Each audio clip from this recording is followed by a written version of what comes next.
pendiri Salafi pernah berfatwa.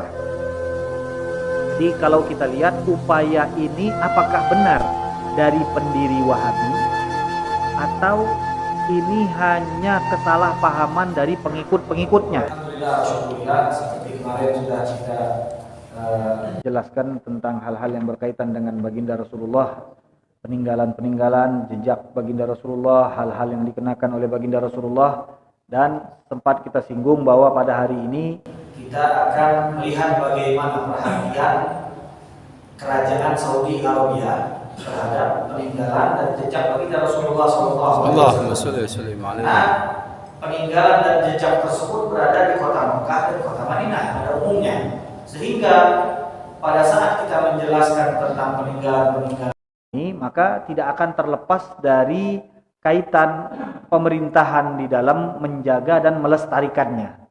Nah, jadi di sini Abuya Maliki ingin memberikan kepada kita beberapa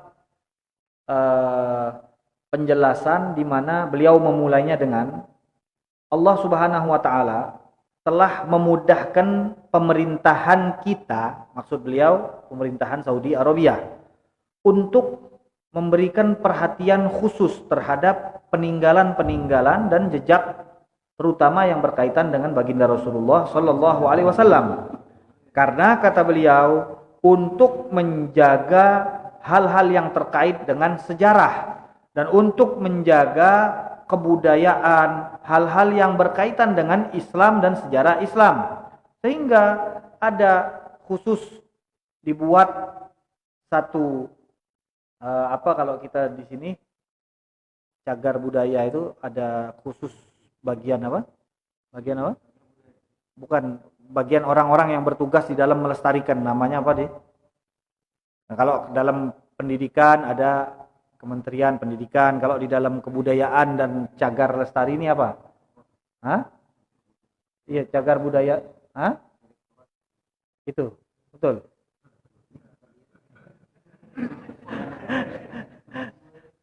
Hah? Iya, cagar budaya itu kan ada kementeriannya juga kan, nanti yang bertugas di dalam melestarikan dan nanti menghukum apabila ada cagar budaya yang dirusak, benar gak? Nah, begitu juga di dalam kerajaan Arab Saudi itu ternyata sudah ada, dan ini semua berjalan sebenarnya, hanya saja di sebagian tempat mungkin kecolongan, sehingga ada beberapa tempat-tempat, ya sebenarnya kemarin sudah kita ceritakan, bukan ada beberapa tempat-tempat, banyak tempat-tempat yang sudah kecolongan, sehingga tempat tersebut sudah tidak bisa kita lihat lagi seperti keadaan di zaman baginda Rasulullah SAW. Artinya tidak ada yang tersisa dari masjid yang atau tempat lembah atau apapun yang berkaitan dengan baginda Rasulullah SAW. Hampir-hampir kita bisa katakan yang bentuk asli dari zaman itu hampir-hampir sudah tidak ada. Yang mungkin Masjid Nabawi sendiri kalau kita lihat dan kita lihat di dalam sejarah, masjid yang paling lama itu adalah masjid yang bagian depan, bagian raudhah. Dan itu pun kalau kita lihat tiang-tiangnya itu, kata ahli sejarah, itu tiang bukan dari zaman Nabi. Karena kita tahu di zaman baginda Rasulullah terbuat dari tiang-tiang kurma dan pelepah-pelepah kurma. Nah, kemudian nanti mungkin di era Sayyidina Abu Bakar As-Siddiq, di era Sayyidina Umar, ada pelebaran. Nah, pelebaran ini juga mungkin termasuk di dalamnya ada renovasi sebagian tiang. Nah, kemudian di zaman Sayyidina Utsman begitu juga, dan terus di zaman khalifah-khalifah itu terus ada pelebaran-pelebaran. Nah, sehingga bentuk asli dari masjid baginda Rasulullah SAW itu memang sudah tidak ada lagi, tapi batasan masjid lama baginda Rasulullah itu masih ditulis. Jadi di tiang ini nanti kalau ini dia tiang lamanya, maka ditulis ini Haddul Masjidil Qadim, batas masjid lama. Artinya yang dimaksud di sini adalah masjid zaman baginda Rasulullah itu seperti ini. Nah, jadi ada tulisan-tulisan yang masih mereka tulis di atas tiang-tiang untuk memberitahukan bahwa ini tiang batas masjid lama. Nah, selanjutnya ini tiang batas pelebaran era Sayyidina Abu Bakar. Ini tiang pelebaran Sayyidina Umar ibnul Khattab radhiyallahu taala anhu. Nah, jadi di awal beliau ingin menjelaskan kepada kita bahwa ada perhatian khusus dari pemerintah sehingga mereka pun menugaskan dan membuat satu badan hukum yang jelas di mana tugas utamanya adalah menjaga dan melestarikan peninggalan-peninggalan baginda Rasulullah Shallallahu Alaihi Wasallam. Kedua, di dalam ketentuan dan aturan yang sudah dibuat berkenaan dengan pelestarian cagar budaya ini, mereka memasukkan aturan nomor 7. Mereka menyebutkan, jadi ini pemerintahan Saudi menyebutkan aturan nomor 7, peninggalan itu ada 2 kata mereka. Yang pertama, peninggalan yang bentuknya tetap permanen, ada peninggalan yang bisa pindah-pindah, seperti pakaian, seperti baju perang, pedang, itu kan sifatnya tidak permanen. Adapun yang permanen kata mereka seperti tempat-tempat, masjid-masjid, dan kemudian mereka juga menyebutkan di antaranya ada beberapa bukit, gua yang pernah dimasuki oleh baginda Rasulullah Shallallahu Alaihi Wasallam, sumur-sumur yang pernah diminum oleh baginda Rasulullah, sumur yang pernah diludahi oleh baginda Rasulullah yang tadinya rasanya asin dan setelah diludahi baginda Rasulullah rasanya jadi enak dan lezat. Nah, ini di antara peninggalan-peninggalan dan masuk di dalam aturan kerajaan Saudi, di mana mereka mengatakan peninggalan tersebut ada 2 bentuk, ada yang permanen dan ada juga yang bentuknya berpindah-pindah. Nah, kemudian di aturan berikutnya disebutkan di sini, diperingatkan bagi siapa saja yang merusak peninggalan, baik itu yang sifatnya bisa berpindah-pindah atau peninggalan yang berupa tempat, maka siapapun yang melakukan kerusakan terhadap hal tersebut maka akan ada hukuman yang keras terhadapnya. Nah, termasuklah di sini disebutkan bentuk perusakan itu termasuk menulis-nulis di tempat-tempat sejarah, baik dengan spidol. Nah, ini kadang kalau orang Indonesia dia datang misal ke Gua Hiro, nah, itu tidak sah kalau jorang tidak nulis nama jorang di Gua Hiro. Jadilah banyak nama kayak kita tengok nama orang Jawa semua nih, nama orang Indonesia semua ini. Karena di Saudi sana kalau nyebut kita orang Indonesia nih, Jawa orang nyebut kita nih. Ya, ahlu Jawa. Ahlu Jawa itu yang dimaksud orang Indonesia. Jadi kalau mereka menyebutkan Jawa, yang dimaksud pokok nak Mentok, nak Sulawesi, nak Kalimantan, dia nyebut kita nih Jawa. Jadi yang mereka kenal Indonesia ini Jawa. Jadi kalau dia mereka ahlu Jawa, yang dimaksud adalah orang Indonesia berarti. Nah, jadi yang kita lihat di tulisan-tulisan tuh nanti ada Pak, nama Mak, nama adik-adik semua. Di lingkar nanti dibuat matahari-matahari. Jadi ini yang sebenarnya tidak tahu dia kepingin agar namanya dilihat setiap orang naik ke Gua Hiro, atau ingin kalau kita bilang mau nyari berkah kan tidak seperti itu, nyari berkah. Nyari berkah kalau yang model kayak gini malah ngasih berkah, malah kesannya. Dia ngasih berkah dengan naruh nama dia di situ. Nah, jadi kalau kita lihat ada memang bentuk pelanggaran-pelanggaran terhadap pelestarian cagar budaya atau hal-hal yang berkait dengan baginda Rasulullah SAW, termasuklah tempat-tempat yang pernah berhubungan dengan baginda Rasulullah, antaranya Gua Hiro, Gua Saur. Itu kalau kita lihat banyak sekali coretan dan juga itu sebenarnya termasuk termasuk pelanggaran di sini, dan kalau ketahuan itu dihukum. Wa naqash 'alaiha, cuma untuk ketahuannya ini sebenarnya susah karena di Gua Hiro ada CCTV. Kedua, yang naik ke atas itu hanya orang yang masih muda. Yang tua-tua tidak usah coba-coba naik ke atas. Turun ngelepar-lepar. Tinggi Gua Hiro itu, lumayan. Pokoknya kalau naik turun bergetar kaki kita. Yang muda ini, yang muda. gimana yang tua-tua naik Gua Hiro. Tapi kalau ada orang yang niat ingin tahu, kadang diberikan oleh Allah kekuatan. Jadi di dalam berziarah ini kadang-kadang ada hal-hal yang kita tidak masuk di dalam akal kita.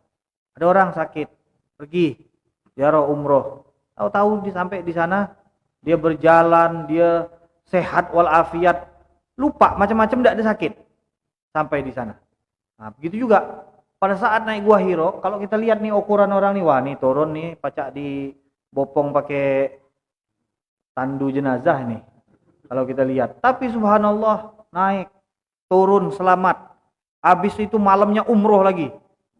Dan banyak kejadian yang seperti ini kita temukan di Mekah dan di kota Madinah. Sehingga tidak heran kalau ada orang mengatakan, betul kami pada saat di kota Mekah dan di kota Madinah, penyakit kami itu terasa diangkat oleh Allah Subhanahu wa taala. Jadi antaranya pertama, kota tersebut kota penuh berkah. Kedua, pada saat kita minum zam-zam, zam-zam kata baginda Rasulullah 5 syuribalah, tergantung niat apa yang kau niatkan. Kau niatkan untuk kesembuhan, kau niatkan untuk keselamatan, kau niatkan untuk kecerdasan, kau niatkan bermacam-macam niat duniawi atau ukhrawi, insyaallah disampaikan oleh Allah Subhanahu wa taala. Dan minum zam-zam ini bukan cuma katanya-katanya. Ulama pun banyak dari mereka yang kalau sedang ingin ada hajat, mereka minum zam-zam. Nah, jadi para sahabat, para tabi'in, para ulama, bahkan Abdullah bin Abbas itu punya doa khusus di dalam minum zam-zam. Allahumma inni as'aluka ilman nafi'an wa rizqan wasi'an wasyifa min kulli da'in wasaqom. Jadi beliau setiap minum zam-zam minta kepada Allah ilmu yang bermanfaat, minta rezeki yang halal yang luas, kemudian minta disembuhkan dari segala macam penyakit. Ini doanya Ibn Abbas setiap kali beliau minum zam-zam. Dan lagi setelah itu Imam Asy-Syafi'i mengatakan, aku minum zam-zam untuk 3 niat, kata beliau.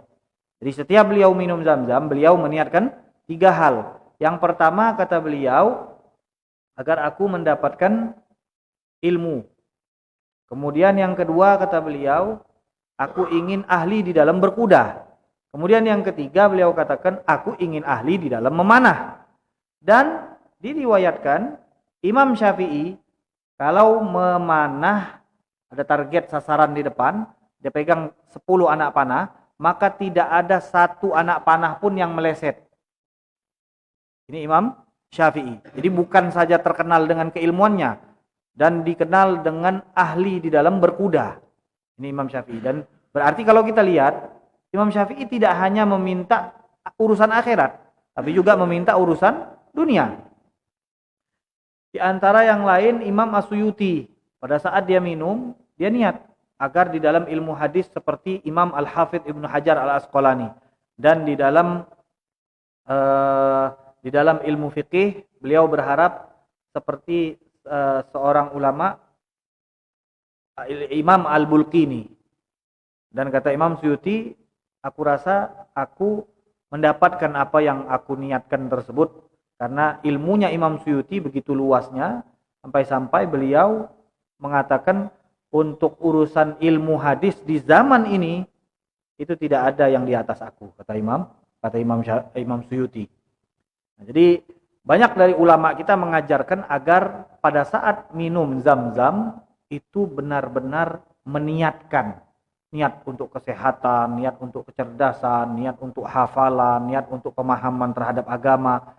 Niatkan dengan niat-niat yang banyak, sehingga Allah Subhanahu wa taala akan menyampaikan, karena ada janji dari baginda Rasulullah di mana zam-zam itu tergantung niat kita pada saat meminumnya. Jadi tadi kalau kita lihat di Mekah dan Madinah ini selain ada air zam-zam, ada keberkahan.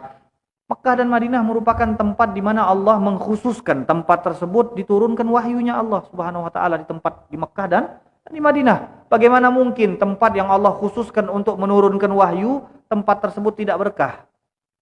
Belum lagi kalau kita lihat fadilah Masjidil Haram, fadilah Masjid Nabawi. Orang yang sholat di Masjidil Haram, kita ketahui Satu sholat di Masjidil Haram itu sama dengan 100.000. Bayangkan. Jadi orang yang ke sana sholat beberapa rakaat sudah mengungguli kita di sini yang tunggat-tunggit sampai beribu-ribu. Nah, kita sholat belum sampai beribu-ribu. Di sana baru satu sholat sudah mengungguli 100.000. Jadi banyak sekali kelebihan dan keutamaan yang Allah berikan di kota Mekah, di kota Madinah. Nah, jadi tadi kita berbicara tentang apa? Orang-orang Indonesia yang naik ke Gua Hiro.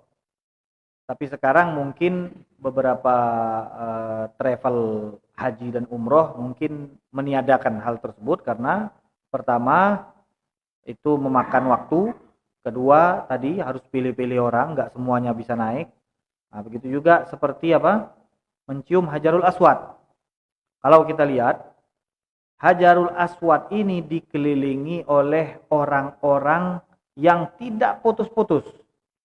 Jadi tidak ada jeda untuk mencium itu dalam waktu kosong. Nggak ada. Jadi kalau mau mencium pasti harus berdesak-desakan. Kita lihat dari jauh saja orang rebutan itu kadang, wah pasti mental-mental. Tapi orang yang niat untuk mencium, subhanallah Allah mudahkan. Tapi yang dari pertama, macam tidak bisa benar. Tapi yang niat, bisa insya Allah.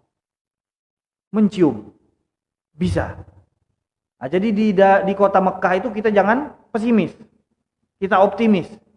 Insya Allah bisa. Baru disampaikan oleh Allah. Jadi kalau dari pertama tidak yakin, macam tidak bisa nih. Padahal disikut orang pacak berdarah-berdarah, salah. Yalah, biarlah, kirim salam dari jauh aja lah. Ada sebagian yang seperti itu karena melihat mungkin kondisi tubuhnya juga tidak fit, dia juga mungkin umur. Nah, ada sebagian tidak bisa memang. Dan untuk memaksakan, tapi sekarang bukan berbicara masalah itu, tapi berbicara masalah bagaimana seseorang apabila dia sudah bertekad, Allah memudahkan untuk sampai kepada tujuannya, terutama kalau kita bertekad di kota Mekah dan Madinah. Jadi kayak tadi naik Gua Hiro, naik Gua Saur. Saur tidak lebih tinggi dari Hiro.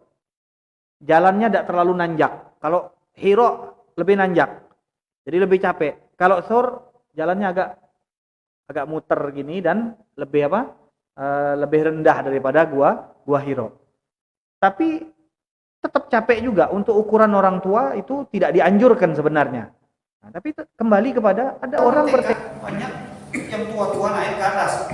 Sampai ke atas kita lihat ternyata sudah didahului oleh orang-orang yang mereka jauh umurnya di atas kita. Nah, di atas tadi berhubungan dengan tulis-tulisan, spidol, bahkan ada yang diukir. Nah, ini sebenarnya adalah bentuk pelanggaran yang dilakukan oleh orang-orang yang berziarah ke sana. Dan kalau ketahuan tadi kita katakan itu akan ada hukuman. Tapi di atas sana tidak ada CCTV. Karena tadi alasannya tinggi dan tidak ada teknologi yang disediakan untuk naik ke atas seperti apa kereta gantung gitu, nggak ada. Tapi yang ada kereta gantung ini di kota Taif ada. Di kota Taif ada kereta gantung naik dari bawah ke Hada. Hada ini di atasnya Taif lagi. Dan itu daerah pegunungan yang sangat dingin. Nah, di kota Mekah tidak ada, tidak disediakan. Sehingga siapa yang mau naik Gua Hiro, ya naik dengan melewati anak tangga di Gua Hiro. Sampai di sana kita akan menemukan nanti di dinding-dinding itu memang sudah benar banyak sekali ukiran, spidol, bahkan cat. Jadi ini sebenarnya hal yang harus dilarang karena merusak tempat-tempat bersejarah. Kemudian dikatakan di sini bahwa hal yang paling dijaga di kota Mekah dan Madinah karena menurut mereka ini adalah peninggalan yang paling besar, paling memiliki keutamaan, kata mereka adalah masjid. Jadi masjid-masjid yang ada di kota Mekah dan Madinah itu merupakan peninggalan yang nilainya lebih daripada yang lain-lain. Nah, jadi ini masuk di dalam apa? Aturan mereka di dalam melestarikan peninggalan-peninggalan baginda Rasulullah Shallallahu Alaihi Wasallam. Nah, kemudian kita masuk ke dalam makom baginda Rasulullah. Ini ternyata ada upaya-upaya. Pertama, upaya mengeluarkan makom baginda Rasulullah dari masjid, itu ada. Kedua, upaya merobohkan Qubbatul Khadra, itu ada. Dan sudah pernah istilahnya kalau kita di sini undang-undang itu sudah hampir dimasukkan ke DPR. Nah, jadi seperti itulah gambarannya. Tapi banyak yang menolaknya. Karena kalau sudah untuk Makkah dan Madinah, itu pasti ada ulama-ulama dari luar dimintai keterangan dan usulan mereka serta pendapat mereka. Karena Makkah Madinah ini milik umat Islam. Sehingga banyak sekali dari mereka yang menolak ketika hujrah atau makom baginda Rasulullah yang tepatnya berada di kamar Sayyidah Aisyah itu dikeluarkan dari masjid. Jadi tidak masuk bagian masjid itu hanya belok sini. Jadi ini di luar masjid. Kalau sekarang kan masuk dalam masjid.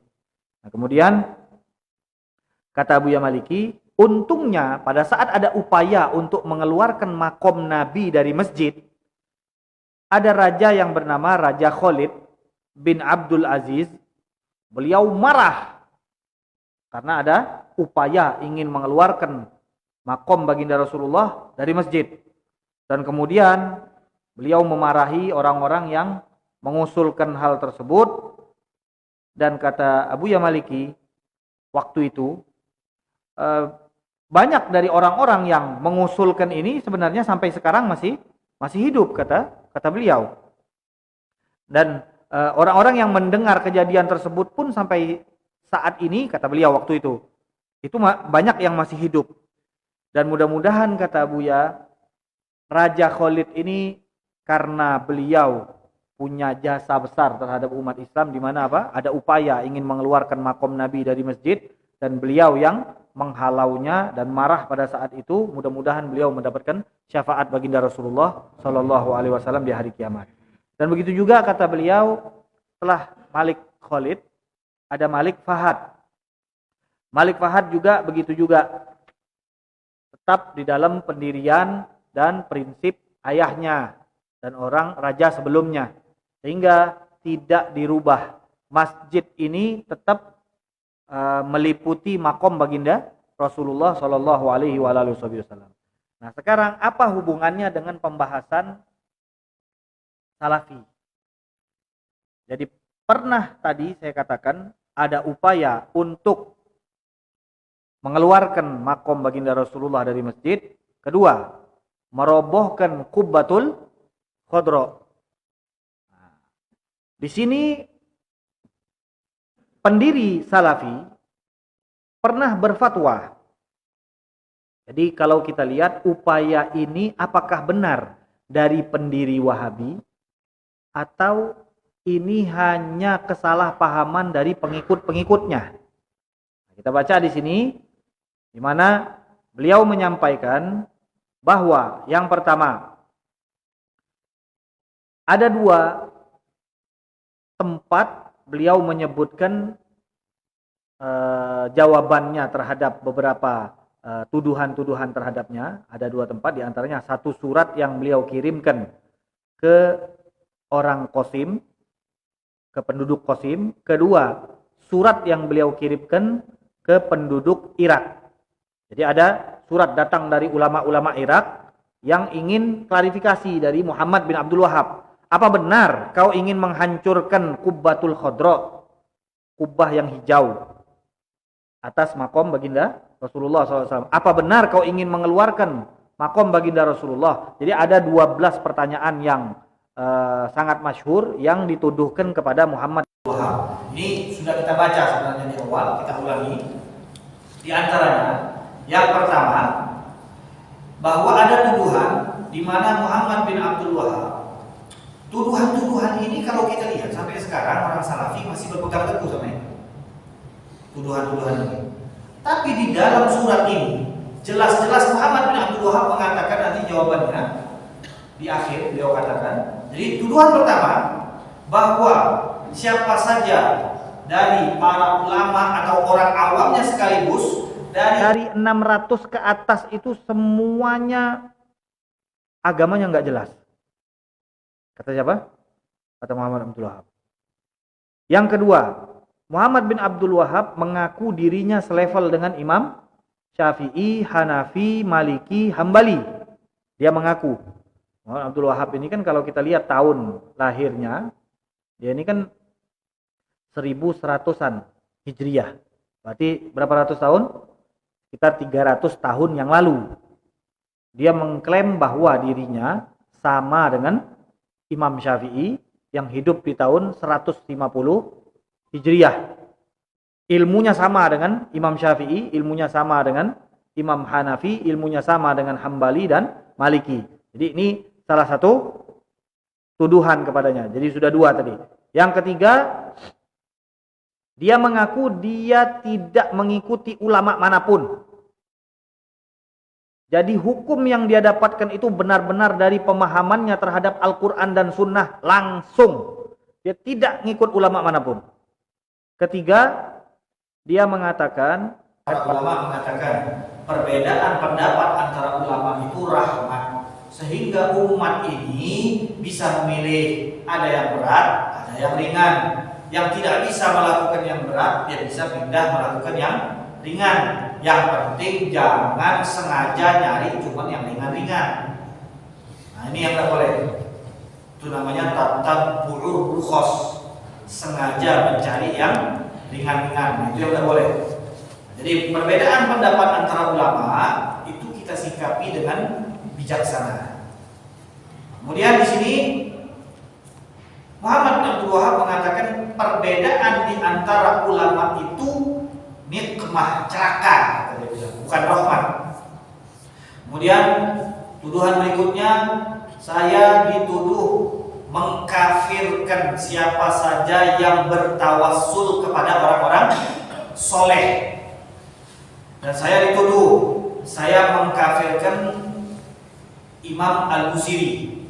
Ini sekaligus kita kenalkan Imam Busiri ini sudah kita pernah baca manaqibnya di pembacaan burda di pondok pesantren kita Ma'hadul Ilmi wa Tazkiyah di Menjelang. Dan insya Allah sekalian juga kita undang para hadirin malam minggu ini untuk pembacaan burda. Burda itu isinya pujian-pujian terhadap baginda Rasulullah SAW, di mana Imam Busiri ini sembuh dari penyakit stroke atau lumpuhnya karena mengarang qasidah tersebut. Dan qasidah ini termasuk qasidah yang dibaca di seluruh dunia, di mana-mana dibaca. Nah, qasidah burda ini isinya pujian terhadap baginda Rasulullah, dimulai dari penyebutan tentang ada penyebutan tentang Al-Qur'an, penyebutan tentang Isra Mi'raj, penyebutan tentang sahabat-sahabat Nabi. Jadi seperti sirah Nabi, hanya saja bentuknya syair, puisi.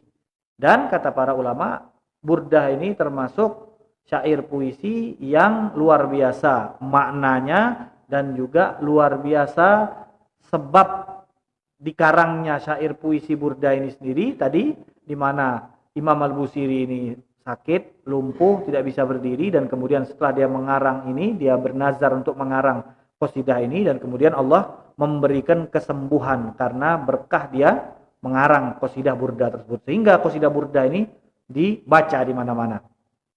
Ada fasal terakhir di mana Imam Al-Busiri ini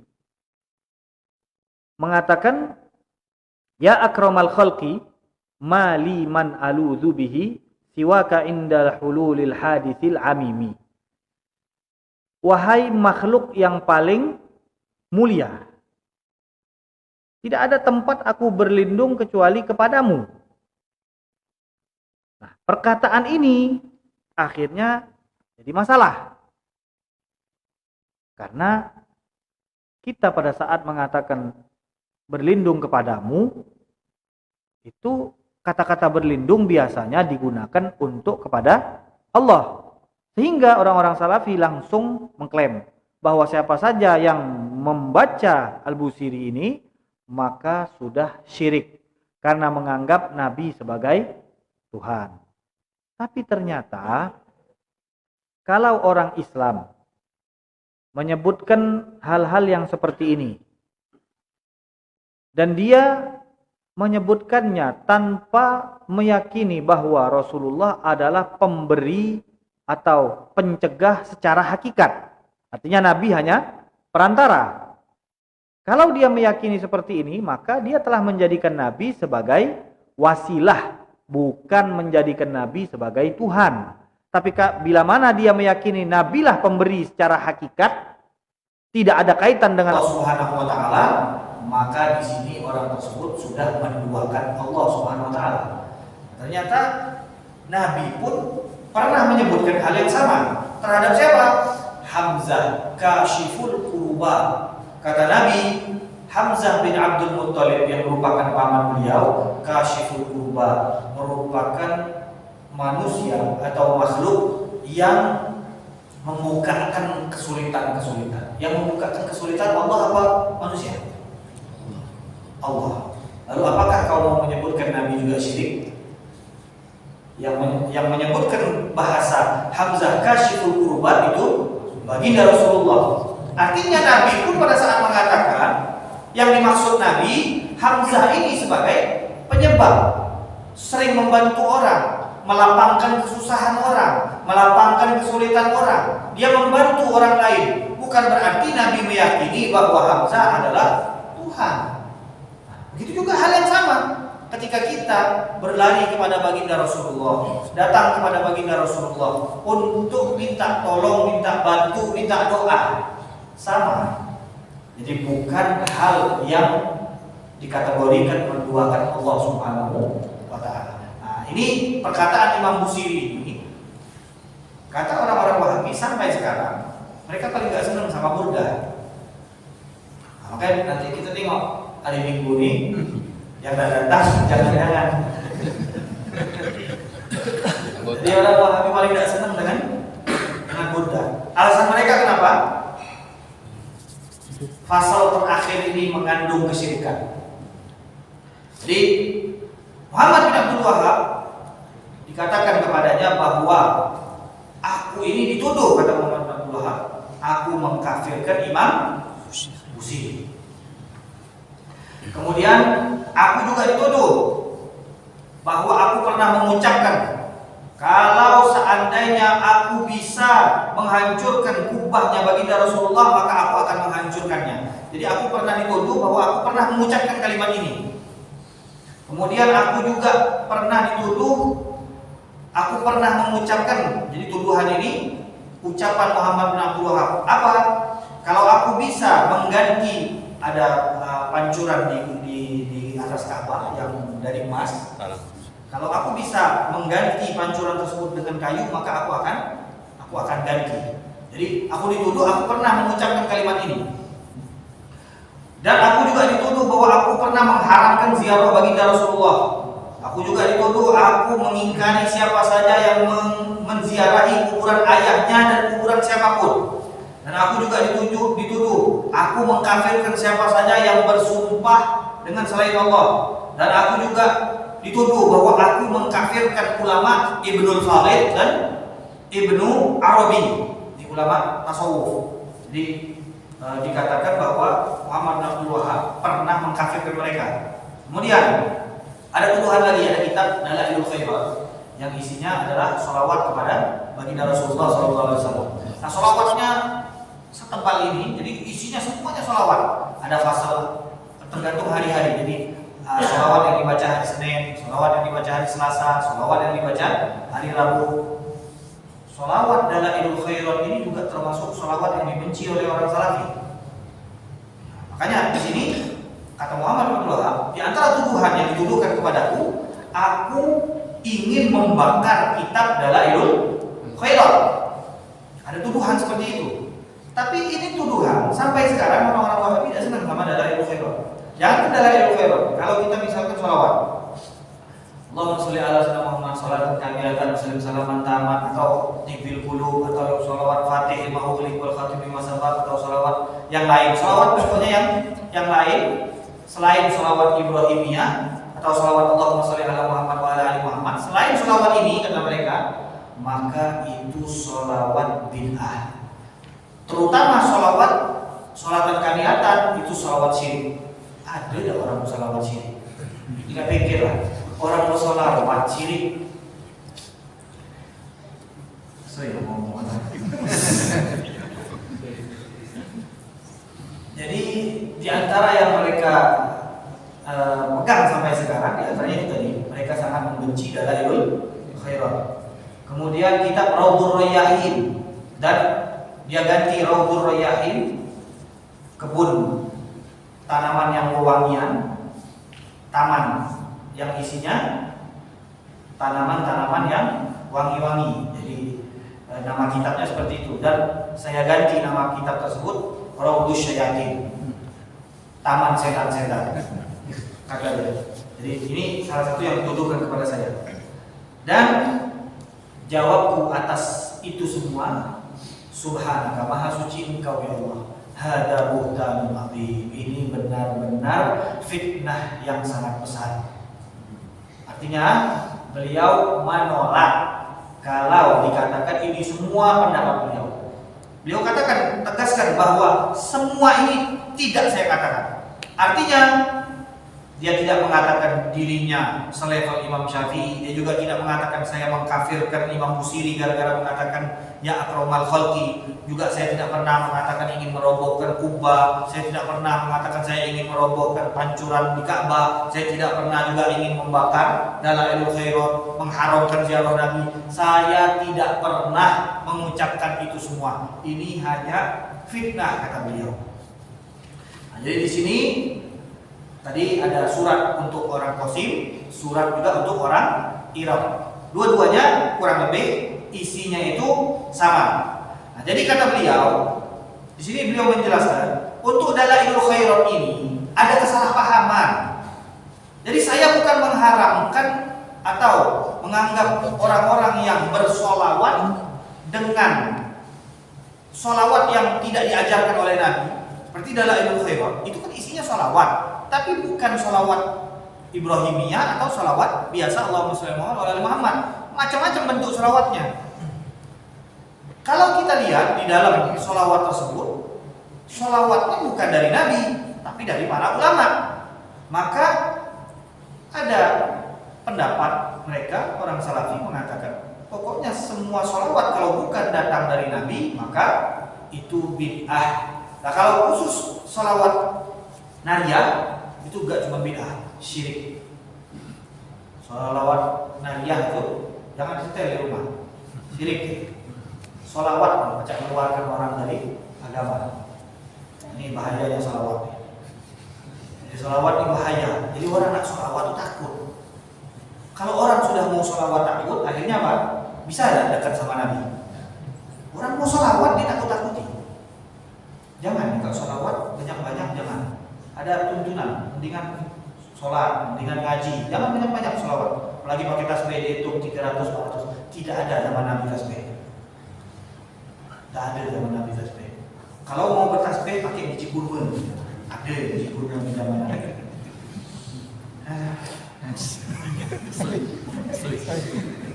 Kemudian berikutnya, tadi Dalailul Khairat ini kata beliau itu fitnah. Sebenarnya kesalahpahaman ini berasal dari pada saat ada orang menanyakan Dalailul Khairat, bagaimana pendapat Anda wahai Muhammad bin Abdul Wahab tentang kitab Dalailul Khairat yang isinya sholawat terhadap baginda Rasulullah.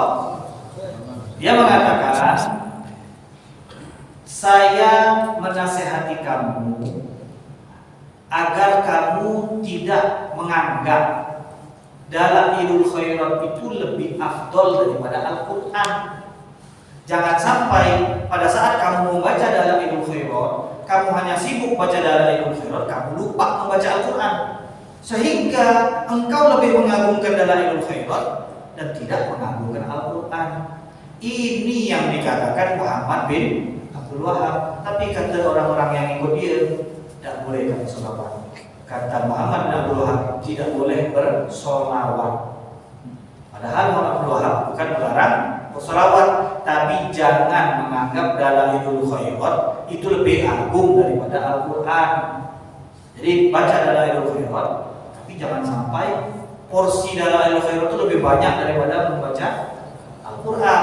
Itu yang dimaksud oleh Muhammad bin Abdul Wahab. Itu juga saya tidak pernah, kata Muhammad bin Abdul Wahab nih, lihat, saya tidak pernah melarang siapapun mau bersolawat kepada Nabi dengan lafaz apapun. Siapa yang mengatakan? Muhammad bin Abdul Wahab.